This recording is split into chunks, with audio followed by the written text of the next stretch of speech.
اسرائیل فلسطین جنگ کے ایسے حیران کن حقیقت پر مبنی راز جن کو سننے کے بعد آپ کے رونگٹے کھڑے ہو جائیں گے۔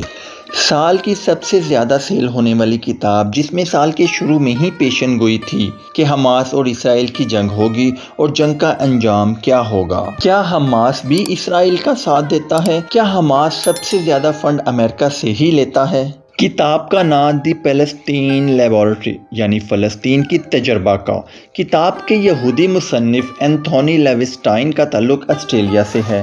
مصنف نے خود غزہ میں کئی سال رپورٹنگ بھی کی ہے۔ ایک یہودی ہونے کی وجہ سے اس کو ایسی انفارمیشن تک رسائی حاصل رہی جہاں تک کسی عام صحافی کو نہیں ہوتی۔ اس کتاب کو پڑھنے سے پہلے میں بھی سوچتا تھا کہ فلسطین کا مسئلہ حل کیوں نہیں ہوتا، کشمیر اور دوسری کانفلکٹ کا حل کیوں نہیں نکلتا، اسٹیٹ سلوشن پر بات مکمل کیوں نہیں ہوتی، مقبوضہ علاقوں میں ہر روز فلسطینیوں کی ٹارگیٹنگ کلنگ کیوں کی جاتی ہے، ہر 2-4 سال بعد اسرائیل غزہ پٹی پر حملے کیوں کرتا ہے، ہر حملے میں نہتے بے گناہ فلسطینی ہی شہید کیوں ہوتے ہیں جبکہ دنیا خاموش تماشائی بنی رہتی ہے۔ اسرائیل کے پاس دنیا کی سب سے جدید فوج ہے، امریکہ اس کی مدد کے لیے ہر پل ایک ٹانگ پر کھڑا رہتا ہے، تو آخر کیوں وہ غزہ پٹی پر قبضہ کر کے اس کو اسرائیل کا حصہ نہیں بناتا؟ ایسا کیا ہے کہ اسرائیل غزہ پٹی پر قبضہ بھی نہیں کرنا چاہتا اور نہ ہی اسرائیل میں شامل کرنا چاہتا ہے، بلکہ اس غزہ پٹی کو مکمل محاصرے میں لے کر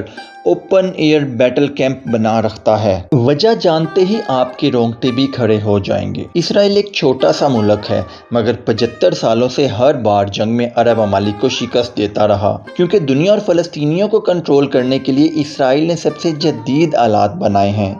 جاسوسی کے آلات، facial recognition soft where, drones, جنگی اسلحہ ہی اسرائیل کی سب سے بڑی ایکسپورٹ ہے۔ مصنف دی پیلسٹین لیبارٹری میں واضح لکھتا ہے کہ اسرائیل صرف چند گھنٹوں میں غزہ اور پورے فلسطین پر قبضہ کر سکتا ہے، مگر اسرائیل گھاٹے کا سودا نہیں کرے گا۔ حماس کا سپورٹر بھی اسرائیل ہی ہے۔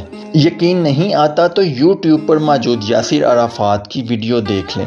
ویسے تو امریکہ اور یورپ اسرائیل کی ہی مدد کرتے ہیں کیونکہ وہ مشرق وسطیٰ میں مغربی مفادات کا تحفظ کرتا ہے، لیکن 9/11 کے بعد اسرائیل نے خاص طور پر میڈیا کو کنٹرول کر کے مسلمانوں پر دہشت گردی کا ٹھپا لگایا اور پھر اپنے ہتھیار یہ کہہ کر سیل کیے کہ آؤ ہم بتاتے ہیں کہ دشمن کا مقابلہ کیسے کرتے ہیں، بغاوتیں کیسے کچلنی ہیں۔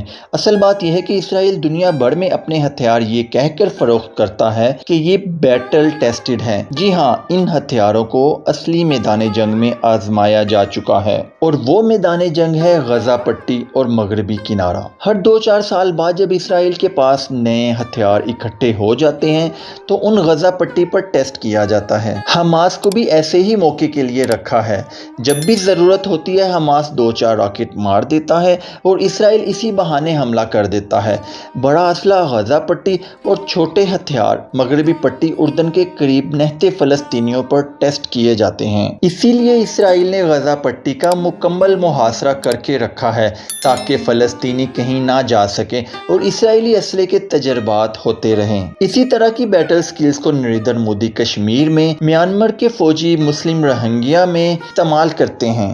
در حقیقت یہی فلسطینی تجربہ گاہ اسرائیل کا سیلنگ آؤٹ لیٹس ہے۔ صفاقے کی انتہا دیکھیے، ایک اسرائیلی کمپنی نے تو پروموشن ویڈیو میں غزہ پٹی پر کیے گئے اصل ڈرون حملے کی ویڈیو جاری کر دی جس میں بچے اور سویلین بھی شہید ہوئے تھے۔ اسرائیل ہر سال $15 ارب کا اسلحہ فروخت کرتا ہے، جس میں 25% اسلحہ صرف عرب ممالک خریدتے ہیں۔